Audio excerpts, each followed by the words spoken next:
Vado in bagno, come che vado dentro in bagno, ho sentito 3 colpi, una cosa impossibile, perché ho preso una paura da matti.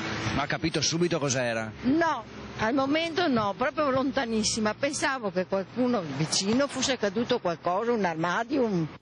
È di 2 albanesi feriti, uno in gravi condizioni, ed un uomo che ha esploso almeno 4 colpi di pistola, ricercato dai carabinieri. Il bilancio della sparatoria è avvenuta poco prima delle 8 in via Vittorio Veneto a Padova, la strada che collega il Bassanello alla Paltana. I feriti sono regolari e incensurati, il più grave ha 31 anni e vive lì, è in prognosi riservata, un proiettile gli ha trapassato il torace colpendo polmoni, reni e fegato. L'amico, 24enne, vive a Rovigo, era ospite al Bassanello, ha riportato una ferita di striscio al piede. L'aggressore aveva un obiettivo preciso, avrebbe tolto la corrente per costringere l'ignara vittima a uscire di casa e una volta nell'androne ha fatto fuoco da nemmeno 2 metri di distanza.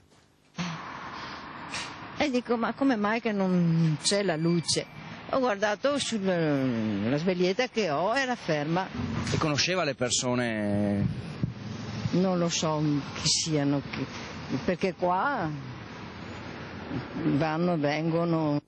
Dopo aver sparato, l'aggressore è fuggito a piedi. A poche decine di metri però è stata trovata una Lancia Y schiantata contro un muro e l'uomo alla guida ha visto fuggire con una borsa. I carabinieri del nucleo investigativo stanno chiarendo se l'auto sia collegata all'agguato. La fidanzata romena del ferito invece subito dopo ha chiamato il 112 e ha accompagnato i 2 albanesi in ospedale, incrociando l'ambulanza e la polizia municipale al Bassanello e chiedendo aiuto. Scattate subito le ricerche, i carabinieri hanno effettuato 15 perquisizioni durante la mattinata per mettere sotto pressione l'aggressore.